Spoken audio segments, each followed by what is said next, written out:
Bajo cada rostro existe una forma oculta que lo sostiene, y esta es el cráneo. Hoy vamos a revelar su estructura y así aprenderemos a realizar los mejores retratos. Antes de poder dibujar cualquier rostro con fuerza, expresión y personalidad, necesitamos entender qué hay debajo. Así que, como he dicho antes, en el vídeo de hoy vamos a aprender la estructura del cráneo humano no desde un punto de vista científico, sino desde el punto de vista de un artista. Mientras tanto, iréis viendo un timelapse de cómo pinté un cráneo y finalmente os enseñaré cómo aplicar todo esto al diseño de personajes, la realización de retratos, etcétera, etcétera.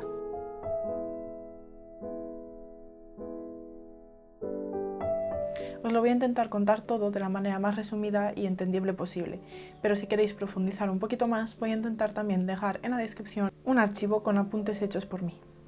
Vamos a dividirlo en dos partes. En primer lugar tenemos el cráneo, que es la estructura que protege nuestro cerebro, la parte de aquí, y la cara, la cual ocupa únicamente 2/5 de la estructura total de la calavera. Empezaremos hablando por el hueso frontal. El hueso frontal ocupa toda la frente y también parte de las cuencas oculares. Es importante mencionar la glabela, que la tenemos por aquí, y la espina nasal.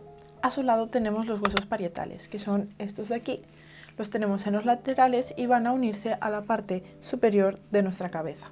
Son abombaditos hacia afuera, es decir, no son planos, sino que tienen una curvatura, gracias a su eminencia parietal, la cual es más exagerada en el bebé que en el adulto. También en los laterales, pero justo debajo de los huesos parietales tenemos el hueso temporal en ambos lados. Este hueso conecta con el hueso del pómulo por aquí y articula con nuestra mandíbula. Tiene varias partes. En primer lugar tenemos la porción escamosa, que es la que articula con la mandíbula y con el pómulo. Luego tenemos la porción petrosa y por último tenemos la porción mastoidea, que se sitúa en la parte posterior del hueso y es bastante voluminosa.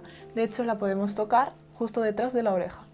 Y por último, en cuanto al cráneo, tenemos en la parte más inferior el hueso occipital, que es la que articula el cráneo con la columna vertebral. Hay otro hueso que realmente no se puede ver, así que no es tan interesante para el ojo del artista, pero es importante para la estructura del cráneo, ya que conecta todos los huesos, por así decirlo, y este hueso es el hueso esfenoides.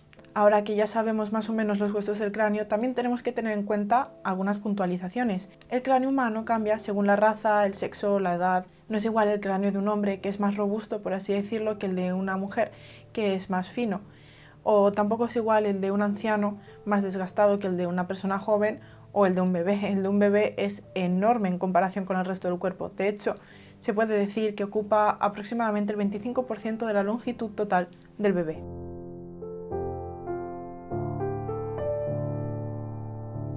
Ahora vamos a pasar a hablar de los huesos de la cara, que son los que más influyen a la hora de realizar un rostro, pero no os confundáis, no penséis que es menos importante que los huesos del cráneo, pues los huesos del cráneo también son importantes para entender la estructura y las proporciones de una cabeza. En primer lugar, tenemos los huesos nasales, que son estos de aquí, los cuales solo forman una pequeña parte de la nariz, forman la raíz nasal, y el resto de la nariz está construida por cartílago, por eso si lo tocamos es blandita. Es importante saberlo porque a la hora de pintar un cráneo obviamente no se va a ver el cartílago de la nariz. Ahora vamos a hablar de lo que yo al menos considero que son los huesos más complejos de la cara humana y son los maxilares superiores. Son los huesos que sujetan los dientes superiores y definen el centro del rostro. Dichos huesos se sitúan en la zona central, como acabo de decir, y van a ascender hasta conectar con el hueso frontal del cráneo e incluso con los huesos nasales de la nariz. También forman en parte la cuenca ocular y ascienden hasta unirse con el hueso cigomático o pómulo que veremos a continuación. Importante saber que cuentan con una zona que se llama la fosa canina, que está algo más hundida antes de dar inicio al pómulo. Como acabo de comentar, también tenemos los huesos cigomáticos que dan carácter al rostro y estos son los huesos del pómulo, es decir, estos de aquí, que se unen tanto al temporal como al maxilar superior. Estos nos proporcionan una característica muy importante a la hora de entender cómo funciona la calavera, o mejor dicho, cómo es su estructura, y es que el hueso cigomático, como ya sabemos, se une con el hueso temporal y crea aquí una cavidad que se llama fosa temporal. También contamos con un huesito que yo creo que os suena de verlo en calaveras y en dibujos de calaveras, y es el vomer, y es el huesito que podemos ver en la parte de la nariz que divide ambas fosas nasales. Y por último vamos a hablar del hueso que podría ser el más importante del rostro humano, y es la mandíbula o el maxilar inferior. Es el único hueso móvil de la calavera y su forma puede definir la fuerza, la edad, hasta la personalidad del personaje que estamos dibujando. Se forma principalmente de dos partes. En primer lugar tenemos el hueso, que tiene forma de herradura si lo miramos desde abajo, y las ramas que ascienden hasta unirse con nuestro cráneo.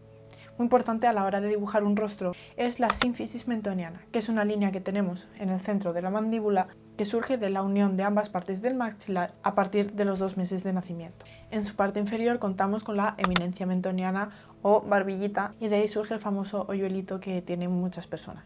Y las ramas que se unen a nuestro cráneo mediante el ángulo mandibular, y en él podemos ver la línea oblicua. Las ramas articulan con la cavidad glenoidea del hueso temporal, formando así la articulación temporomandibular.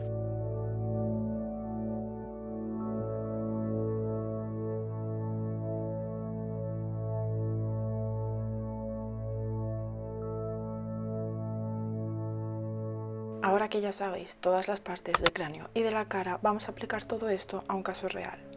Esto nos ayuda a no depender únicamente del contorno, sino a construir desde dentro hacia afuera, y así nuestros retratos tendrán mucha más coherencia y sentido. Aquí podemos ver la imagen de una chica y de su rostro real, y por encima hemos dibujado lo que es el cráneo. Lo que hemos hecho ha sido bajarle la opacidad a la capa de la chica, y por encima hemos ido dibujando el cráneo sabiendo la teoría que acabamos de aprender. Una vez quitamos la imagen real, podemos ver el resultado que queda de un cráneo más o menos realista. Obviamente no está súper pulido, no está perfecto, pero tenemos un cráneo, sabemos ubicar cada parte del cráneo.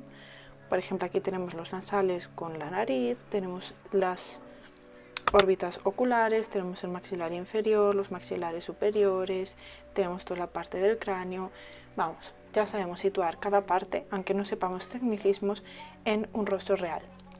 Después, si queréis perfeccionar un poquito, que no hace falta porque esto al final es una práctica para aprender la anatomía del cráneo, si queréis perfeccionar un poquito el dibujo, pues podéis coger una referencia, ir estudiando cada parte que hemos ido aprendiendo en la referencia y limpiar un poquito el dibujo, perfeccionando un poquito la línea y cada parte pues situarla mejor. Aquí tenemos el maxilar inferior, aquí tenemos los huesitos nasales un poquito más ubicados o dibujados, aquí tenemos las órbitas oculares, el pómulo, cada parte del cráneo. Por lo tanto, esto es una práctica que os recomiendo muchísimo si queremos aprender mejor la anatomía del cráneo. Coger imágenes de rostros reales o incluso de diseños de personajes que nos gusten para aprender a situar cada parte del cráneo bajo ese rostro. ¿Por qué digo que también de personajes de animación que nos gusten? Porque una vez sabemos la anatomía del cráneo, lo que podemos hacer es deformarla, igual que con cualquier parte de la anatomía humana. Y podemos ver cómo los diseñadores de personajes también utilizan la anatomía real del cráneo para deformarla y generar o crear diseños con personalidad. Y con esto vamos a la siguiente parte del vídeo.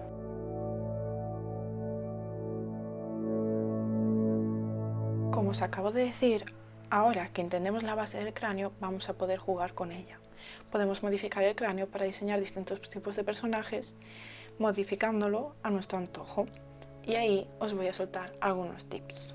Estos no son los dibujos más bonitos, ni más correctos, ni mucho menos más técnicos que vais a poder ver, pero son bocetos rápidos que he ido haciendo para enseñaros lo que os quiero enseñar ahora. Como os acabo de decir, podemos modificar el cráneo a nuestro antojo para diseñar distintos tipos de personajes, y los tips que os voy a mostrar son qué pequeñas partes del cráneo podemos ir modificando según el personaje que queremos crear. Por ejemplo, si queremos crear un personaje muy inteligente, podemos hacer que tenga un cráneo enorme o una frente muy alta. Si, por ejemplo, queremos crear un personaje con un olfato increíble, porque no es humano y es extraterrestre y es capaz de oler cosas a muchísimos metros para capturar presas, pues podemos hacer un cráneo en el que el hueco de la nariz sea mucho más grande. Entonces nuestro personaje tendrá una capacidad olfativa increíble. Si queremos hacer un personaje que tenga una capacidad auditiva muy desarrollada, podemos hacer lo mismo pero con la zona de la audición. En vez de la nariz, lo que vamos a desarrollar muchísimo más es esta zona del cráneo, porque ahí el agujerito, por así decirlo, donde se encuentran nuestros oídos, estará más desarrollado. Y también, si queremos crear, por ejemplo, un personaje cute, dulce, tierno o que sea más infantil, podemos hacer que el cráneo sea más grande en comparación con el resto de la cara, que tenga los ojitos muy grandes y las formas muy redondeadas. En cambio, si queremos hacer a un abuelito, vamos a hacer picos más angulosos, vamos a hacer el maxilar inferior más retraído, con los dientes inferiores también como más pequeños, porque puede ser que el señor esté mellado y no tenga dientes. Vamos a hacerlo como más desgastado, algunas partes del cráneo que durante nuestra vida se van fusionando ya estarán totalmente fusionadas y se verá más tosco. Y estos son truquitos que podemos hacer a la hora de diseñar personajes. Así que, como podéis ver, entendiendo la anatomía, podemos modificarla a nuestro antojo para obtener diseños de personajes con mucha más personalidad y presencia. Por eso también antes os he dicho que cojáis diseños de personajes que ya existan y que os gusten y que situéis debajo del rostro de ese personaje el cráneo. Así podéis ver qué deformaciones tiene cada personaje según la personalidad o las capacidades físicas que dicho personaje tiene. Y esto es un pequeño extra que quise añadir porque también se recomienda dibujar un mismo objeto desde distintos puntos de vista para comprender su volumen y así entender mejor la anatomía de la calavera desde todos los ángulos. Así que también os recomiendo hacer una práctica de este estilo en la que podáis dibujar la calavera desde distintos tiempos de vista. Yo la he hecho desde frente, desde 3/4 y de perfil, más desde arriba, más desde abajo. Os dejo la imagen por aquí. Al igual que en el caso anterior, no es una imagen en la que la anatomía de la calavera esté perfecta, es simplemente un estudio rápido que podemos hacer cada uno para comprender mejor el volumen de la calavera, su anatomía y utilizarla de referencia en caso de que nos haga falta dibujar un personaje desde un ángulo en el que necesitemos utilizar alguna referencia. Así que nada, os dejo esta imagen por ahí y os invito a hacer algo parecido a vosotros también. Como bien ves, conocer el cráneo humano o la calavera humana es más que aprenderse unos cuantos huesos.